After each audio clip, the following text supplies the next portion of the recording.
Welcome, everybody, to the third episode of the Empire and Exhale podcast. Right here, wherever you're listening to us, our list of places that you find us each and every week is expanding. Tonight's topic is post-crisis sports, battling the new normal. What does that mean? And I am joined by my co-host, Josh Hauslander. Josh, how you doing tonight? Great, man. How are you? I'm good. Yeah, well, we're gonna preface this with a caveat. We're recording this 8 days before it goes live, due to some vacation plans of myself. So if something happens, and we've given specific timelines for like the return of sports or something like that, and they change by the time this goes live, I'm not looking at it because I'm quite frankly going to be gone. I'm going to schedule this to go live. I'm going to walk away. If and when that, when the time is right for that, and something's changed, too bad. Listen to it with that in mind, that we're recording this on the 1st of June, and this is not going to go live, I believe, until the 8th or 9th, whatever that Tuesday is there. So the 9th, Tuesday the 9th. So, anyway, after that little programming note there, Our topic tonight is post-crisis sports. So what we're specifically talking about is what the sports world is going to look like post-coronavirus. Because obviously sports is going to come back. Eventually people are going to come out of their hidey holes. There's too much money in it, too much money to potentially be made for it to just disappear forever. We all know that's not going to happen. And at this point, it's just settling union squabbles and making sure each locality is allowed to open up, and each state in the United States is allowed to open up and start playing again. And like in the NBA and MLS, you got Canada involved, so who knows what's going on there. But another subtopic MLB, here, right? What's that? Yeah, I said MLB too, didn't I? Oh, I'm sorry. If I didn't, well, thank you for reminding me. The NFL is the only one specifically that we'll discuss tonight that doesn't have let's call it the Canada problem. Sure. Anyway, another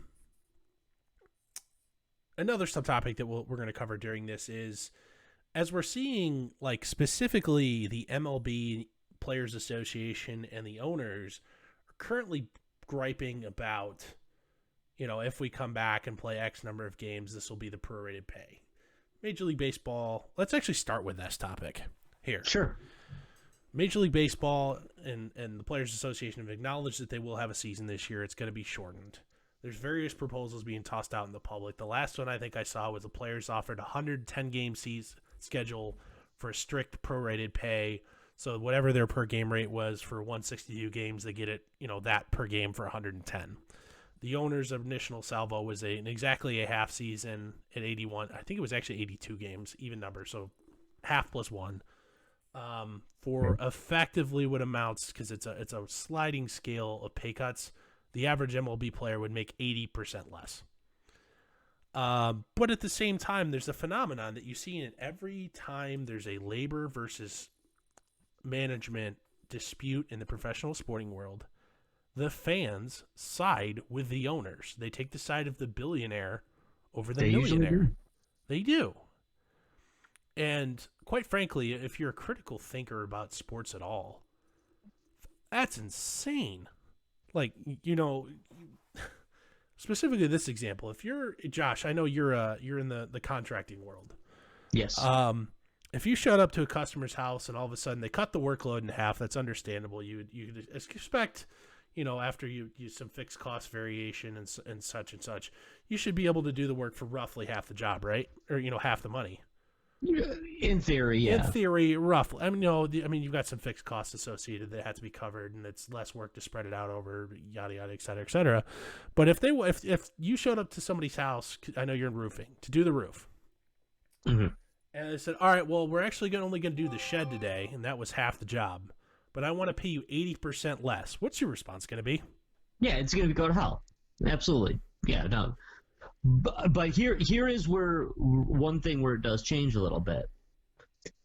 When that happens, I'm going to say, no, absolutely not. Go to hell, in essence. But here's another part that does add into it. They're going to have the opportunity to say, okay, I'll find somebody who will. Yeah. Now, in my case, if you say, I offer a good price, maybe I'm not the cheapest guy out there, but I offer a fair price. I mean, I'm skilled and have many, many years experience. So you can maybe find somebody cheaper, but you're not going to find somebody to do it for 20% of what I did. You can't even in most businesses, you can't even cover material. In some businesses, especially on location stuff, you can't even get me out there for 20%.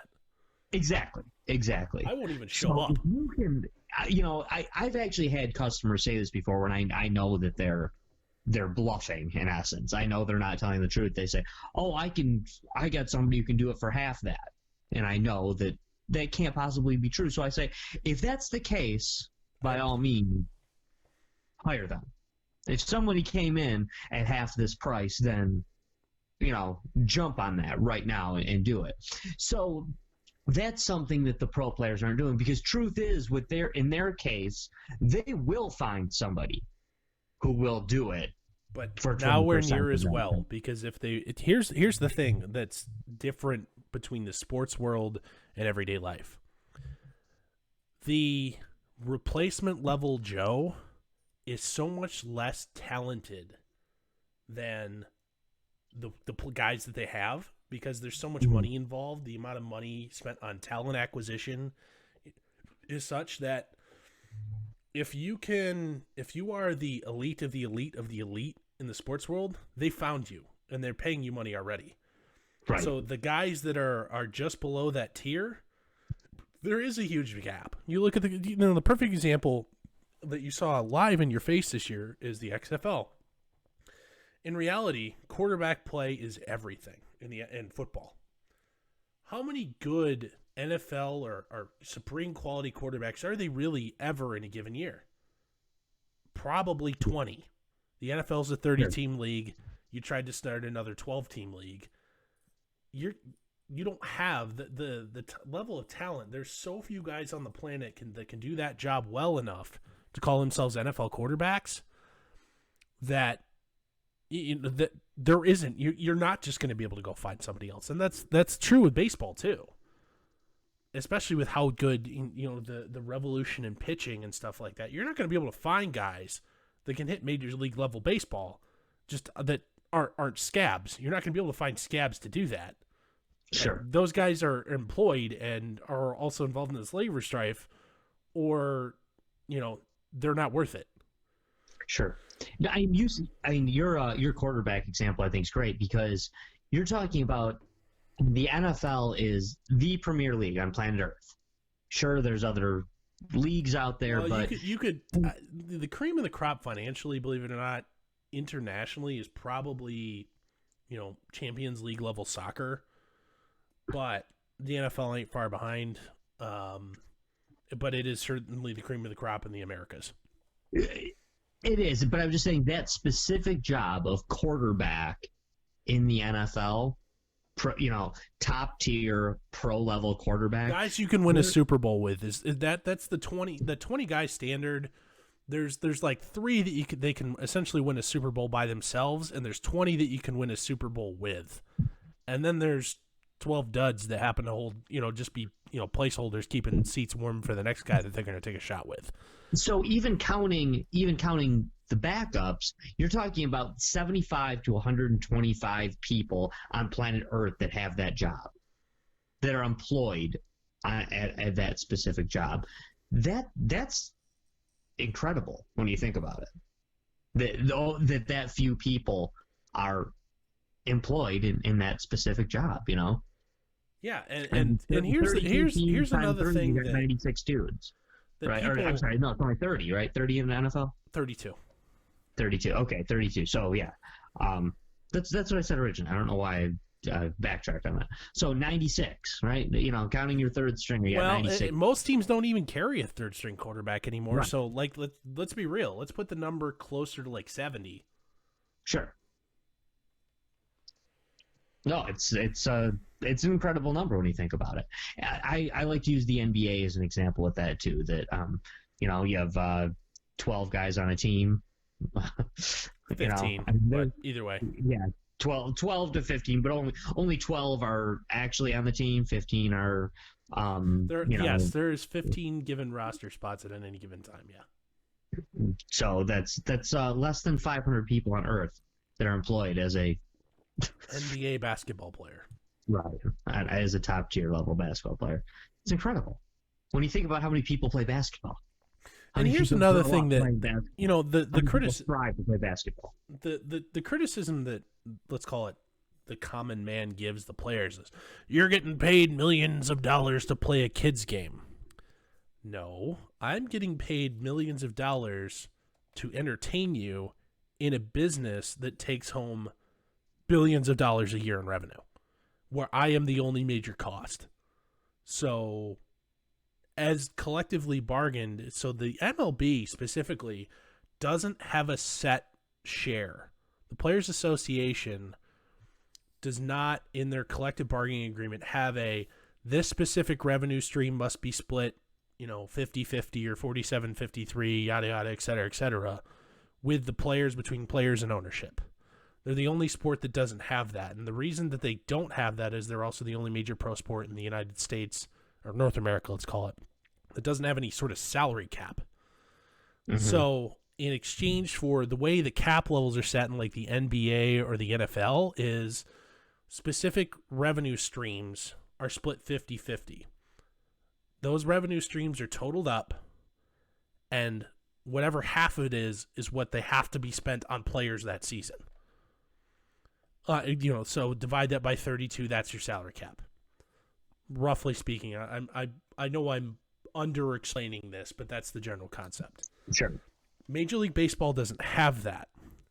Ownership specifically this year is crying poor that, well, if we're not allowed to have fans, which later in this episode I'll argue is not going to be the case for much longer, we can't afford to pay what we guaranteed you. They also have a national emergency clause in the collective bargaining agreement. The owners are in legally correct territory. They can void contracts because we're in a declared national emergency. But here's the funny part. I believe at last check before the coronavirus kicked off, we were technically in 30-something national emergencies at this time. So they could have... Sure. Not that it would have, our fisheries are at risk. This is a national emergency. Has anything to do with Major League Baseball.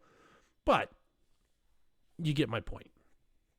Because this has happened and the season is shortened, they're able to renegotiate contracts. So they're not legally dubious in doing this. But the idea that the owners can cry poor and the fans still side with owners is crazy to me. It is. I feel like we're striving so hard to compare this to our own jobs. Yeah, and it works sometimes, it doesn't work sometimes. I think you made excellent points trying to say, hey, Josh, you got a roof job, what's going on? But at the same time, if that same customer said, listen, that's just not how the world works anymore, that's not how it goes, I'm going to give you X amount. Yes, it's much, much less than we agreed to, but at the same time, you now have zero overhead, and you're still the highest paid roofer around. It's not like there's still somebody else getting what I used to get for roofing. And now I have to take the pay cut. So it's with these MLB players, it's not like there's somebody else out there playing baseball making what they used to make. No, I mean, the highest, you can go play in Korea, like the KBO is resumed. Japan starts, I think, next week. You can make a very, very nice living playing professionally there. The average salaries there, the minimum salary is pretty close to, roughly equivalent to just over $100K, but the max salary is like $3 million. And you have to be like a domestic star to get that. You have to be the guy that the MLB's already calling you. Oh yeah, and for your team, something. the way that the relationship between like the KBO and the Japanese professional league, I forget exactly what the acronym for it is. The way it works is like players, like the teams can sell players essentially for a finder's fee if the player wants to go. So, like for example, like usually how it works is the posting system is the team, the player can go be signed in by a team from the United States, but then on top of whatever they sign for, the Japanese or Korean team gets a 20% finder's fee from the MLB team signing him. Okay. Like, so that, that system exists, and that's a very similar system to what you see in especially professional soccer on the transfer market. Like teams buy players and buy and sell players all the time. It's way smaller teams essentially stay afloat. They don't have huge corporate sponsorships or very deep pocketed owners. They develop players and sell them, and for a transfer fee. That's how the second tier teams, they sell players to the top tier leagues, and that's how they stay alive. So this sort of system exists, but you don't see that in North America because there's also not relegation here, because why would there be? That's a whole different show. we could do that show, but that's a whole different one. Anyway, it could be an interesting one too. Yeah. But my point is here, I'm very pro player in this. The idea that there isn't enough revenue when people are stuck at home or afraid to go out, and that there won't be enough eyeballs on televisions for live sports to make up the revenue gap from the people not being in seats. Like, if people were going to go to games, they're going to tune in on TV. Sure, you won't make enough, as much money comparably eyeball to eyeball. But the idea that the players already agreed to in baseball a 33% pay cut for the coronavirus back in March. The owners then came back on top of that 33, wanted another half of what's left. Even though that because they're crying poor, but they're not willing to share the books with the players to justify that claim. If I'm the players, quite frankly, it's fuck off. Show me your books, justify your claim, or we're not playing ball this year. And quite frankly, I wouldn't blame them at all. I'd be totally behind them. I would be totally pro player in that. And if they started a scab league, I would totally be pro the average Joe Big Leaguer sitting out. I would not give them shit at all for that. I guess this is my take, Dorf. And this is, I don't know if it's pro owner. It might be considered pro owner, at least by you. The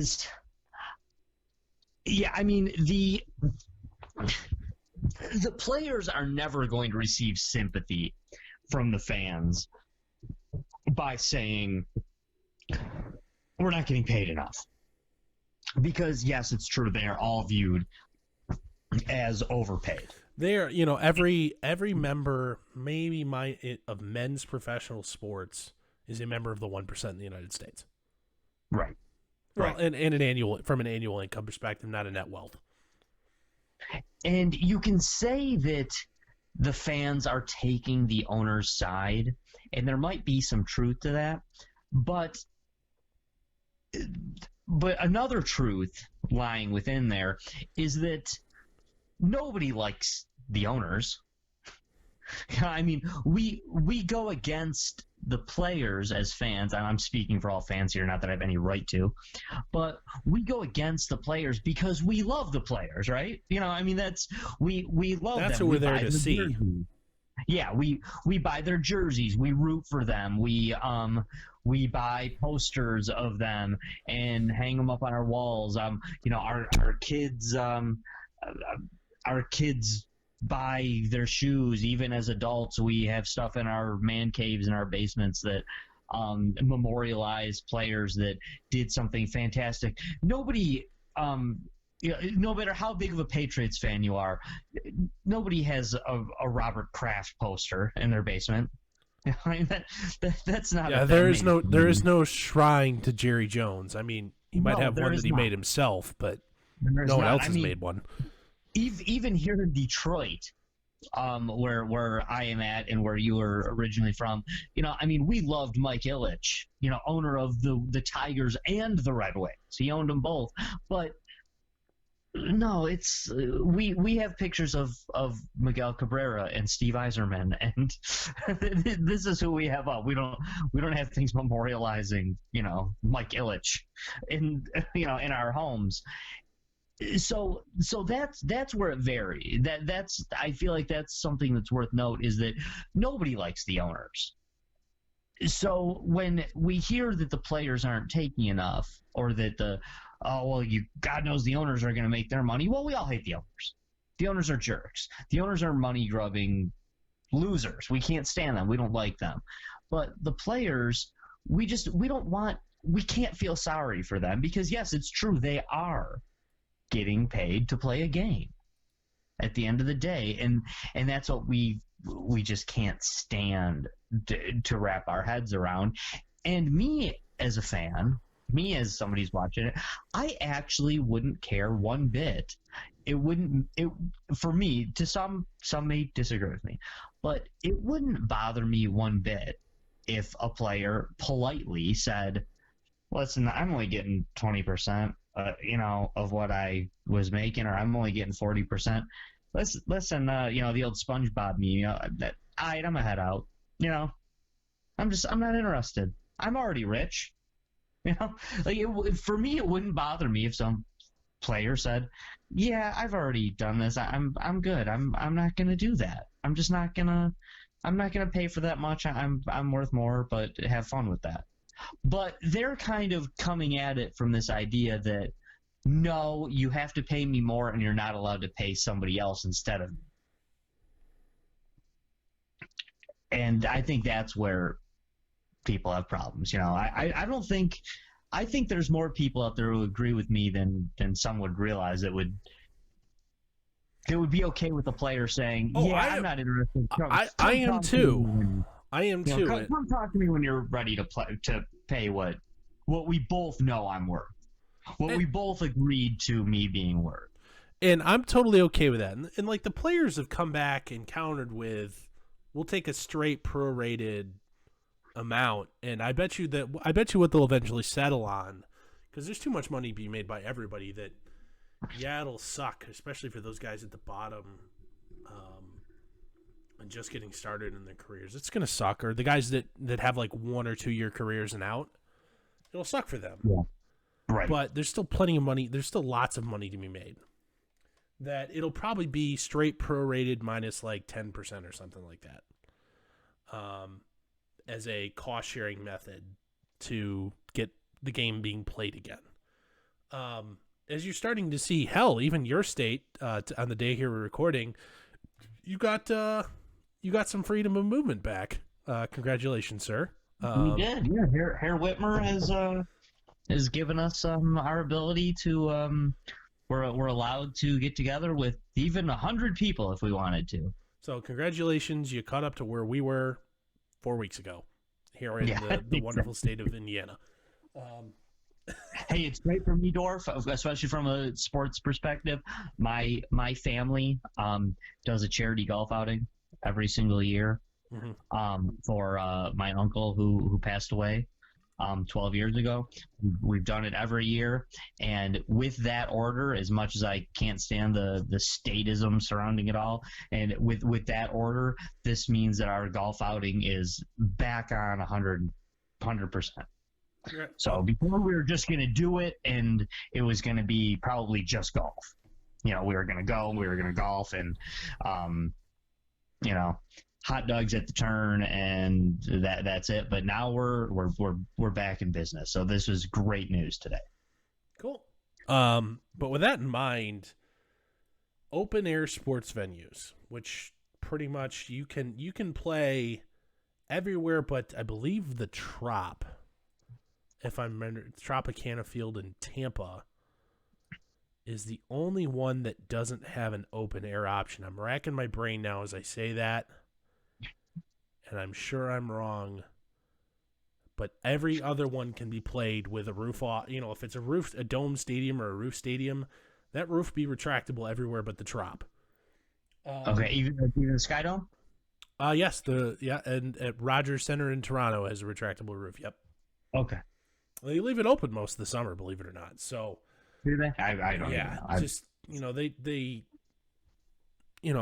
except if it's like too hot or something like that. So, although I don't know about the new ballpark that the Rangers are playing at this year, they're opening a ballpark this year.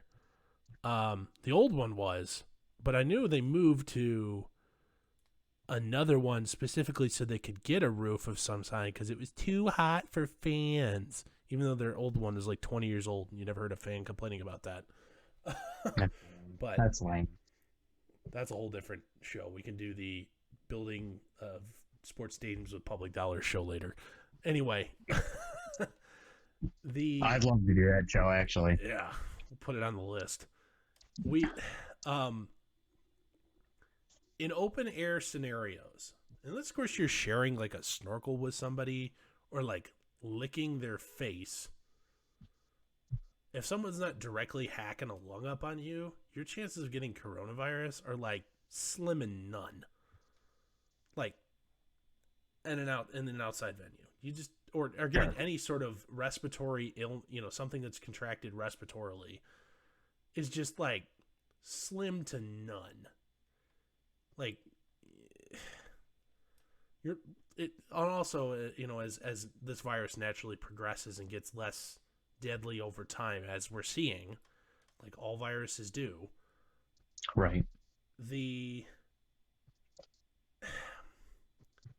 people aren't going to care anymore. If you let them go, they'll go, and they'll probably go to pre-coronavirus level numbers. Quite frankly, if you're in my demographic, I'm more likely to die of a lightning strike this year than I am to die if I get coronavirus. Absolutely. Like we're still concerned about the long-term ramifications, but quite frankly, I'm over it. I'm good. I'd be willing to go sit in a fully packed football stadium right now. Me too. I would have been I would have been willing to do it a month ago. When this first kicked off in early March, where you saw some of the leaked video coming out of China where people just dropping dead in the street, I was scared to hell. I got myself enough emergency supplies here to lock the doors and not come out for 8 weeks. I was ready to do that. But the more and more we learn about this and the more and more time and more data we get on it, especially data that we can trust, coming from the United States or Western Europe, it's no big deal. Unless, of course, you are on death's door already or your immune system is fucked to begin with, which you're the type that gets a cold 5 or 6 times a year because your immune system's that weak. This is no big deal.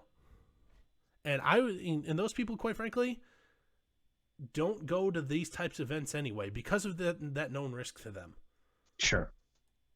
I want to be able to, I think it is not only logically sound, but consistent with not only individual freedom, but just known medical knowledge that football this fall specifically will be played as normal. I don't think there will be a change to the football schedule. You will see sold-out stadiums, packed houses, tailgating, the whole 9 yards. On college campuses. You're referring to pro football, right? Pro and college. Division I football. Pro and college. Yep. They will play ball this year. Unchanged. Really? You think so with college even? Yep. I do. There's way too much money to be made. Don't be surprised if you don't see like Division II and Division III affected because the money reward for the institutions isn't there. This is a cost to them. It's a liability. It's not an asset. Mm-hmm. Division I football will be played this year. Don't be surprised if you don't see 15 or 20% of Division III cancel this year because they're not willing to take on that liability, even though there really isn't any liability. See, that's not, and I'm not, everything I'm saying is simply a guess right now. But I have my Michigan football season tickets paid for already. And yeah, I'm waiting every day to see if, Do you get to keep them or not? Yeah, if I'm going to have them or if they're going to send me my money back, or I know they're not just going to send me my money back. They're going to want to hold on to it for the following year. Yeah, they're gonna want to do everything possible, and if I'm not going to games, I want a damn refund. I really do. I know a lot of people that have Michigan football season tickets are rich, but I'm not. If I'm not going, I want that money back. I want a refund.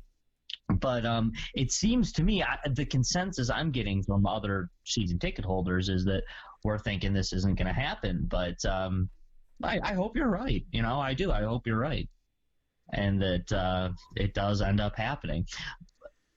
Let me run something by you, Dorf, and see if you feel the same way as a fan, or if you think my thinking is off or on. But there's a lot of talk of, I believe Ohio State football has already come out and said that they are wanting to do 25% capacity.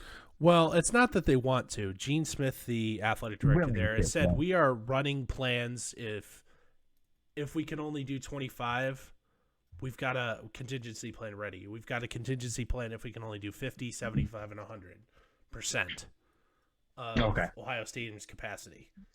We have a plan, if we're required to screen people, we've got a plan to do that. If we're required to, only sit people with, within 6 feet of people that are like household groups where that, and we can, we have a way, we have the plans worked out for most possible restrictions in play, how we will have fans in the stands this year.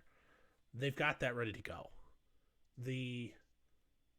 Why I say that I think they will play at full capacity is you're not hearing the story about how you got it at the grocery store. You're not seeing grocery employees or, specifically grocery employees drop dead en masse because this virus is just too damn deadly. And that's closed air. No, I mean, if what they said about this was true, then the heroes that are the essential workers, and I'm doing would be dropping like flies. Right. Yeah. I mean, we'd be losing them like crazy. We'd be planning so many funerals for essential. And this isn't to say that doctors, nurses, and other medical care people haven't died. They have. They absolutely have. But we haven't had a doctor shortage because 25% of them have dropped dead. No, not even close. Yeah, we're not having a medical crisis because they've all croaked. I've said from day one, and I know that this doesn't sound, this sounds like somebody who's not, sympathetic or doesn't have enough empathy, whatever, whichever one you prefer in this instance. But, I mean, you've had nurses being laid off. Or, throughout several areas in the country. I forget what the exact number is, but there's been over 1 million healthcare workers laid off since this all started. I know a couple, personally. I do too. And one of them happens to be in the family. Yeah, one of them. I won't say. Me too, sort of. But if this was truly a crisis, where we were the way I think of a crisis, when somebody says we're in a crisis, if that was the case, we would be going to people who are in nursing school or people who are in medical school and saying, we would be deputizing. We'd be like battlefield promoting. You Exactly. actually saw this in Italy. Right. Last year, people who were in their last year of either medical school or nursing school in Italy got like battlefield promotions to. Like, I know you've got a year left, but you're going live now. Yeah. Come on in. We need your help now. We're bringing you in. This is, we need people. We both know what you're doing. Come on in. Yeah, you may not know the most advanced stuff, but you'll be useful enough to us now. You didn't see that here. You saw layoffs. Right. I mean, I have another family member of mine who's only 18 years old, who's barely started this, but he's a brilliant kid working on pre-med right now. I'm not saying he could go be a doctor or a surgeon, but you bet your ass he could jump into a situation and be very helpful if he was needed. But that's not going on here. we weren't even close to that. Let's be real. And again, Dorf, I know a lot of people are going to hear this and be like, oh, Josh is just a jerk. He's a tinfoil hat conspiracy theorist or something. And I'm not trying to be here. I really am not. But, you said, hey, I'd be willing to, go to a sporting event right now. Hey, and here's my perfect example of that. I'm putting my money where my mouth is this week. I'm going to Vegas this weekend. Right. Good for you, man. No, I'm hopping on an airplane, and I'm flying to Las Vegas. I'm going to be there for 3.5 days. I'm proud of you. I wish I was going with you. I would go to a sports event too right now as a Michigan season ticket holder. The biggest stadium and biggest football stadium on planet Earth. I'd go there this weekend if it was necessary. And I also feel that a lot of the people that say they wouldn't go anyway. I think, to be honest with you, man, I think they're full of crap. I think they're saying it because it's the cool thing to say. Well, it's a lot of it, this sounds simplistic and reductive and dismissive of legitimate criticisms, but a lot of it is, I'm not going to do it because Orange Man bad. Yes. Oh, for sure. For sure. No, there's that. And you just don't want to look insensitive. You don't want to hear all the Karens telling you that you're killing their grandmother by going there. You don't really believe that in your heart. Or here's the thing. You have always been able to kill your grandma with a virus. You Absolutely. always have. You always will. This isn't anything new. This isn't a new risk. This may be slightly more risky this year, but this has always been a risk. The idea that there aren't a calculable number of people that get a hug and a kiss from their grandkids at Thanksgiving and are dead by Christmas directly because a virus has passed between the two people. That is I'm sure if you cared to calculate that number, you could do that statistic every year and you'd be horrified about how many people die because, grandma got a hug at Thanksgiving. Mm-hmm. And guess what? Your grandma still wants you to hug her. Yep. I know specifically my two surviving grandparents are both in their 80s, both in the risk categories they've got 2 or 3 comorbidities each. They're done with this. Mm-hmm. They're sick of hiding. Right. I too have only 2 living grandparents, both grandmas in my case. And unlike you, one in the 80s, one in the 90s. And yeah, they're they don't care. Well, and quite frankly, this would she wants somebody to come visit her. If my grandma gets this, she'll die from it. She's done hiding. Mm-hmm. Right. My grandmother is in her 90s in a nursing home, so she's been shut down, unable to see anyone. I'm not sure coronavirus could take her out or not.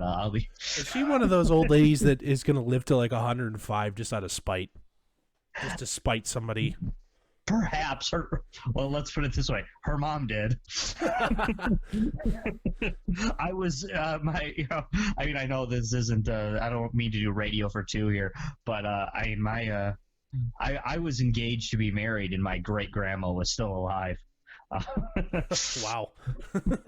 She was just, and that was 5 years after she said, "I refuse to go to the doctor. I'm done with this." But if I go, I go. I'm not spending any more money on this vehicle here. She told my grandfather when he was driving her to the doctor one day. She said, "Hey, listen, Roy. This is the last time I'm going to the doctor. Okay, because I said so." Yeah. I know my dad's father. He ended up passing of his second or third heart attack. I forget which. Also in his late 70s, was a 2-pack a day smoker. Yada yada, et cetera, et cetera. But he actually died from the last one like a week after.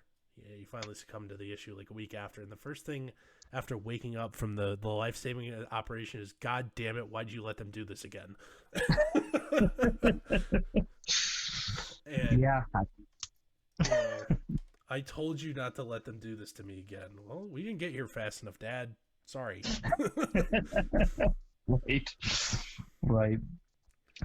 I heard something on the news. To illustrate, let me wrap this up here real quick. To illustrate our point Sure. here that we've made with these anecdotal examples here, the boomers don't give a shit. They want to finish living continue to live their lives. Those are the people we're most concerned about.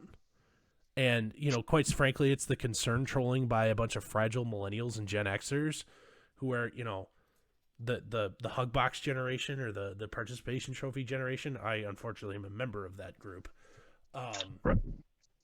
Although I never got a participation trophy and played shit tons of sports.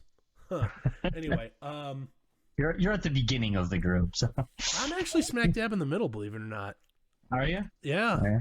Anyway. No, I never got a participation trophy either, but I went to Catholic school. You're just lucky you did not have a ruler over your knuckles.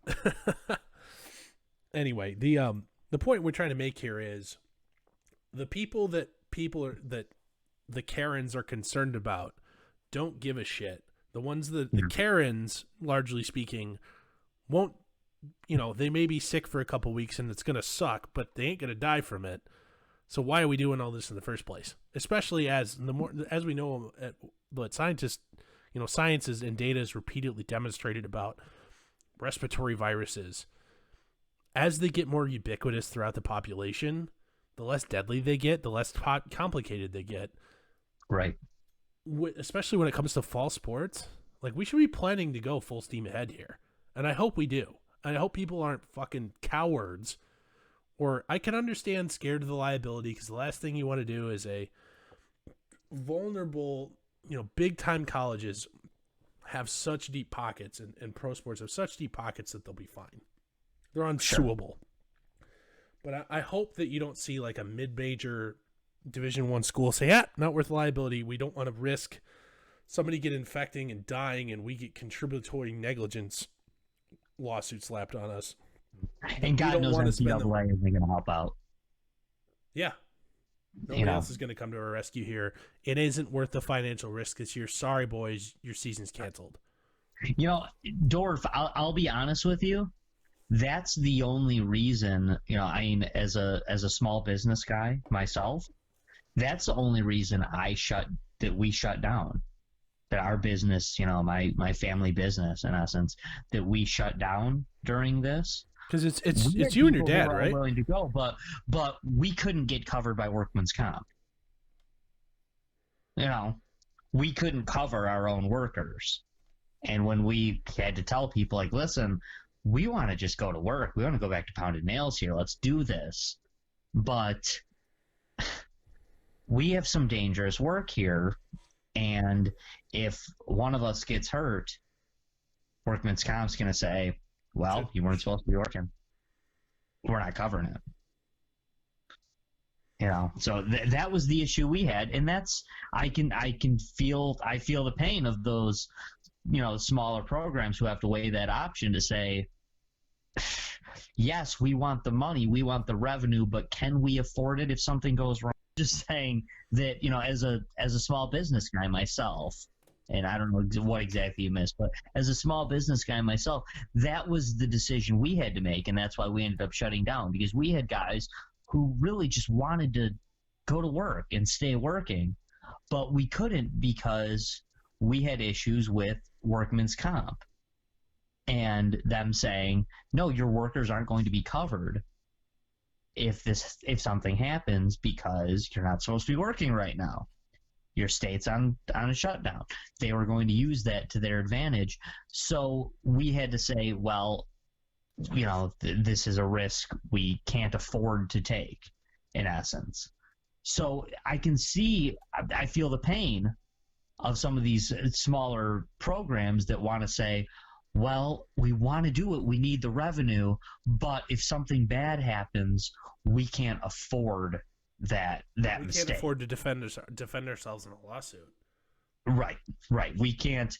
We want the benefits, but the benefits are great, even in a risk-reward situation, if you can handle the risk. Let's say the risk is terrible, but you can handle it. But if the risk is going to destroy you, then, I mean, that's like you're $1 away from, making your rent that month, and you use that dollar to buy a lottery ticket. Normally that dollar to buy the lottery ticket, well, who cares? Let's, But if it's the last dollar between you getting evicted, is it really worth the right? risk? But this time now you don't win the lottery and you just got kicked out of your house. Well, it was a terrible move. What the hell were you thinking? That you should not have done that. So I can kind of see that, where you do get put in a situation where there isn't a good option. I think a lot of times in life, a bit of philosophy is that a lot of times people get accused of making the wrong decision in life, but people don't realize that the right decision wasn't in front of them. They were given two decisions, and they were both bad, and they happened to choose the more bad one at the time. In hindsight, right. They picked one that they thought was better, and it wasn't. It was worse. And that is definitely an issue that with this in this situation where, you're right. The University of Michigan, Alabama, Ohio State, USC, Notre Dame, LSU, like those guys can afford the risk. Gonna die. Yeah, they're those not guys gonna can die. afford the risk, but can Louisiana Tech or Eastern Michigan or Wyoming afford that risk? Probably Right, not. yeah, University of Hawaii. No, I doubt it. I doubt University of Hawaii bleeds cash on football every year because part of being their conference membership is anybody that comes out to play them in Hawaii, they have to pay for the airfare. Right. Right, it's a disaster. Not to mention their stadium upkeep is ridiculous because somebody decided to make a steel stadium on an island that's right on the coast. And what does salty air do to steel? Oops. Right.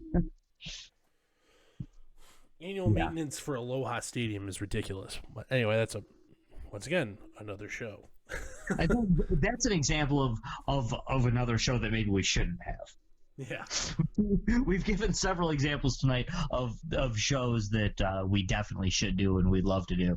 The benefits of Aloha Stadium is a different show that we hopefully never have. So nobody cares. Question for you. Just to kind of put a bow on this topic and get it wrapped up for tonight. What's your prediction on today? We're recording this on 6/1/2020. Fall sports, that being football and the restart of both NHL hockey and NBA basketball. What will that season look like? Okay, here's my predictions. I'm going to try to make this as quick as humanly possible. Hockey, being the club sport that it is, I am certain is going to do everything they can to have some sort of season. They will bow to whatever societal rules are put in place last minute, but I feel like they'll do something. I hope you're right, and I hope I'm wrong. I don't think we're going to see college football this year, at least in the same way. And I can say as a fan, yes, I am willing to go to the big house and see Michigan play football tomorrow if necessary. But what I'm not willing to do is I have no desire to go there wearing a mask. I have no desire to go there if I have to have my temperature taken walking through the door.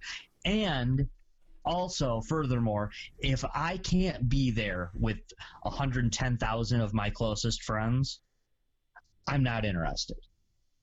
I don't want to be there 25% capacity, and someone else can have my ticket. And that's just me. They'll find 25% of the people who are willing to go still, and that's great. If that is indeed the what they want to do. NBA, I feel like they're gonna buckle. The NBA is absolutely gonna buckle. They're the trendiest sport in a trendy time, and I'm thinking that they're going to do whatever the most politically correct possible thing is to do. NFL, I tend to think you're right. I think they're Well, going to have hang on. something Before you in move on to the NFL. NFL, why do you think the NBA is different than hockey? Because NHL is a club, because hockey is a club sport, and I What do you think mean by deep down club sport?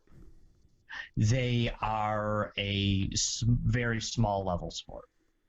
They are they're a niche. They're a niche sport, if you will. Okay. I thought you'd be pretty familiar with that term to say that it's a club sport. That it's a small. They're not everyone's a hockey fan.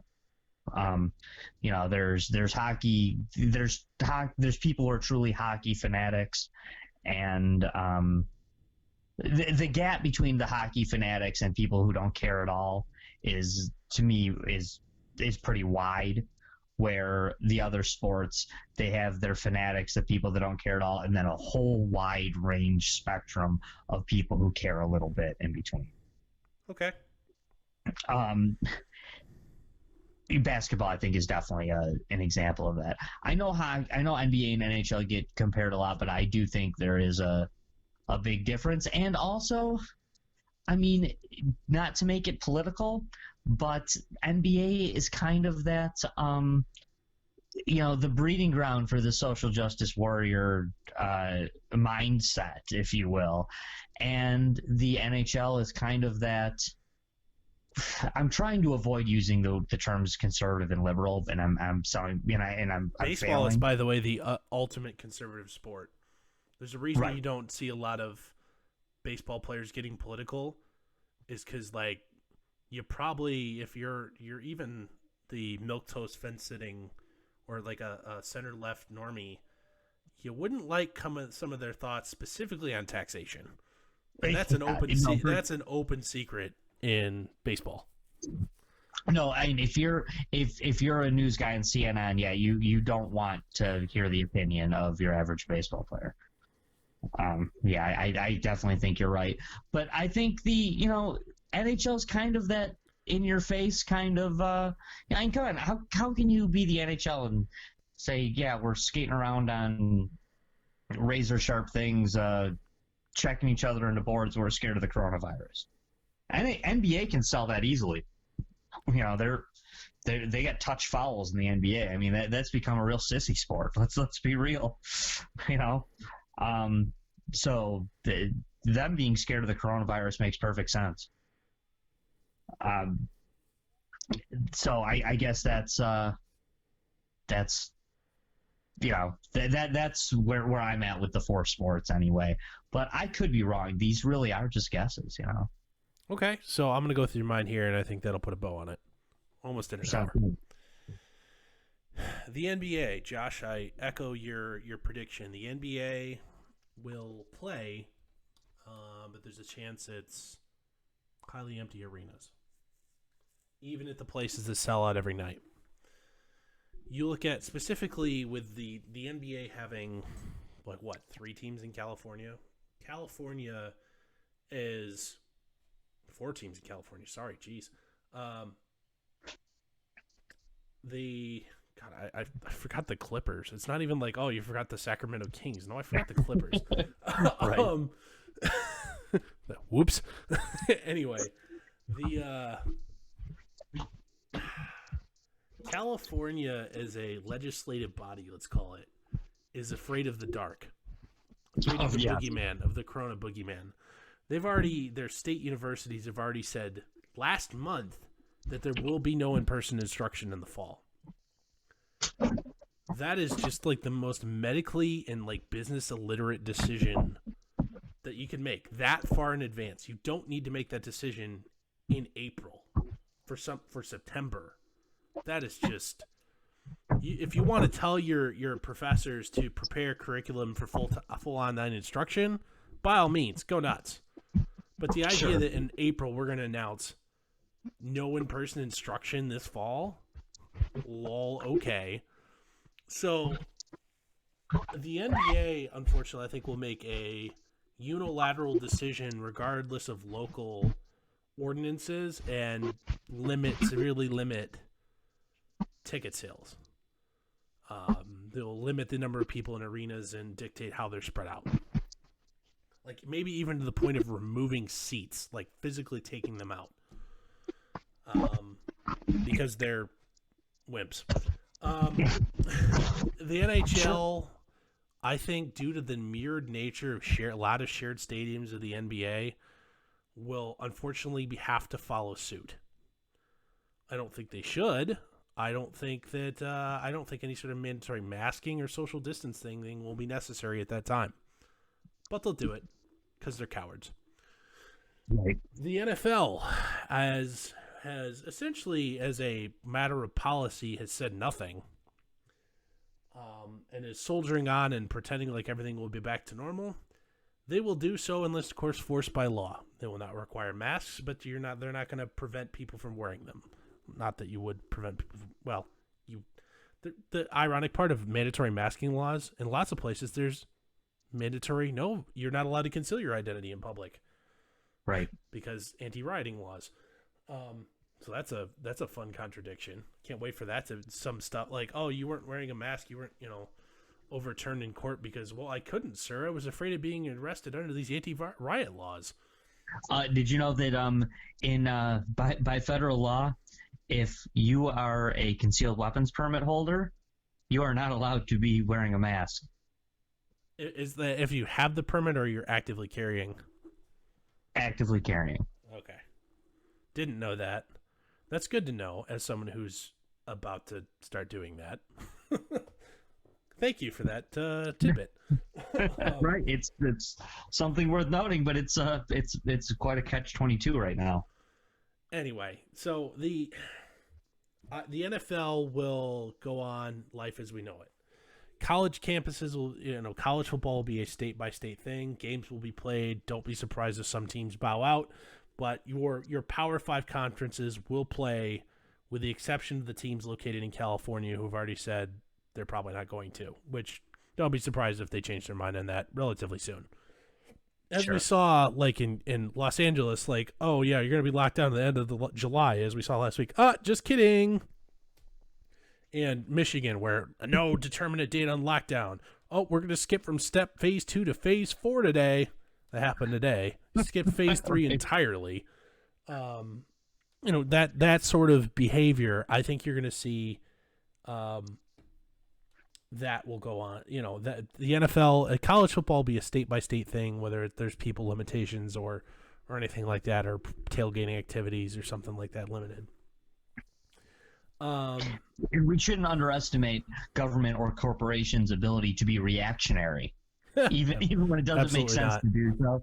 I mean, let's look at Michigan, for instance. I mean, it was, what, you want to protest? We're gonna make it longer because you're protesting.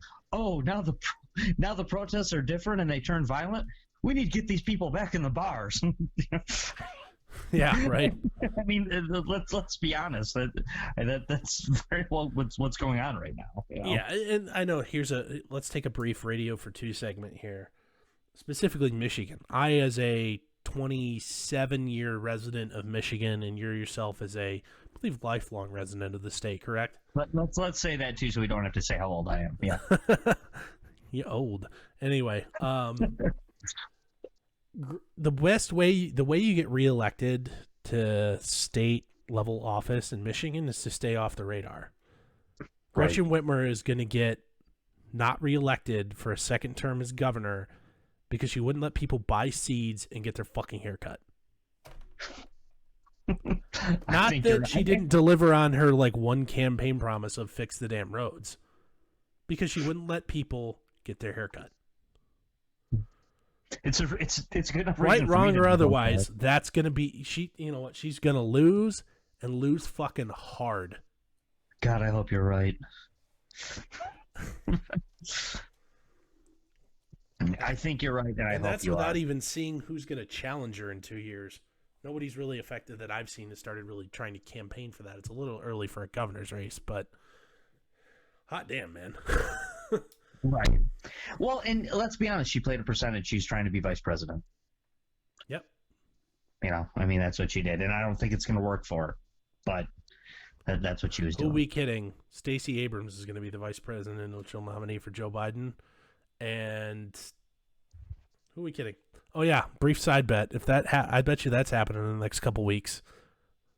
Who's the Biden's VP nominee? It's got to be a woman. Yeah. Not who it should be, who it will be. Yeah, I mean, who it should be is Michelle Obama. That's the only way he wins. But who it should be, yeah, I mean, could be Kamala Harris. Kamala the cop. Yeah, I doubt it. Yeah, I gotta hope not, because I loathe that woman. Amy Klobuchar, I think, is maybe she still. She didn't prosecute the cop that killed the guy. She had an opportunity to throw him behind bars in 2006 and didn't do it when she was a prosecutor. Oops, her campaign's over. You know what? Odds on, though, do you know who's going to be vice president? Dorf, Stacey Abrams, honestly? man. Do you know who's going to be vice president? Mike Pence. Yeah. It is. It's still, that is who's going to be president or vice president. Especially if there's any sort of economic recovery, you're right. But I'm not sure that they don't still find a way to take this from Joe Biden and with run the convention, Cuomo. some convention shenanigans, and all of a sudden it's the Andrew Cuomo, Gavin Newsom ticket. Yes, this is what that's kind of what I'm thinking. Especially if they want to win this thing, but we'll see. We will see. All right. Well, my official pick is Stacey Abrams because even though that's essentially election suicide, anyway, she'll then go around for the next 4 years saying she won and talking yourself up as, I should be governor. I should be governor. You lost, and it really wasn't all that close. Right. Like I said, it's Michelle Obama if they want to win, but I don't think they want to win. I don't think she wants the job either. Why would you want to be, if Michelle Obama actually has political aspirations, like if she actually wants to run for president one day, why would you want to be known as the loser who played second fiddle to Joe Biden? Because you're president for 9 or 10 years. You can't be. You can be president. You can be president for 10 years. No, you can't. If you assume the office of the presidency is a partial term, that counts as a full term. No, it doesn't. No, it doesn't. Only if it's more than half. You can be president for up to 10 years. I swear it was. Okay, well, I mean, you're more schooled in that than myself, but I promise you, Dorf, I wouldn't argue with you on sports. This is what I'll take your word for it. Yeah. So I'll take your word for it. You can be president for instance, Gerald Ford, had he won his election against Jimmy Carter, he would have been term limited. He had served more than half. But LBJ, he took over for Nixon so early in the term. Yes, correct. So had he won that, he would have served roughly about 7 years, and he would have been term limited. He'd have been done. But LBJ could have ran again and could have served almost 10 years, about 9.5 years as president. Had he decided to run again, but he stepped down and did not run. Okay, well, I'll take your word for that and research it later. Anyway, last sport here, baseball. To wrap this up here, baseball will play about 100-game season. They will come to some agreement. My prediction is prorated pay minus 10%, flat deduction off of everybody's salary, no arcing curve where it affects the higher paid players more than the lower paid players. That's just a way for the owners to cheap out. Sure. Too much money to be lost by not playing. Too much money to be made by players to not play. They'll come to some sort of agreement probably before this airs, with a July 1st restart or July 4th, weekend restart somewhere in there, where they'll start playing live games again. I bet you they get into a spring training setting in the next 2 weeks. But if that doesn't happen, start knocking, for every week they wait, start knocking off, 7 to 10 games every week. But they'll play at least a 82-game season by the time this is all said and done. And do you think there's going to be something in other sports too, where in any of the sports where they're going to only be playing all the games in a couple of states or something like that? Like hockey and basketball, who are going to pick up and finish their seasons, for the finishing of the seasons, yes, that makes logistics easier. You can play more games in a faster pace, sure. Plus empty arenas. But for the restart of next season, that's specifically what I'm speaking to in my predictions here. Okay, they will play in home. They will play a traditional schedule in home stadiums. Cool. All right. I hope so. And if, like, heaven forbid, the state of California says no pro sports, not that they would. I mean, they've already. I mean, look, some places have deemed pro athletes as essential workers, Right. whatever that means. Exactly. If, like, the state of California says you're not allowed to play pro sports here, those guys will spend the whole year on the road, and they'll modify the schedule, but everybody else will get to play in their home venues. Yeah. Okay. That makes sense. Okay.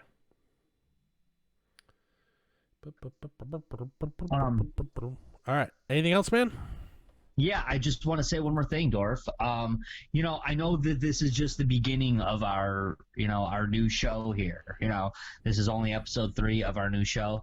But I know a lot of people listening, at least I hope, have found us because of our, this is a new show, but this is not new. Podcasting is not new to either one of us. We're Quite frankly, between the two of us, I'll just spitball it for you. I don't have the exact count. How many podcasts of usually about over an hour or greater have you appeared on in your life?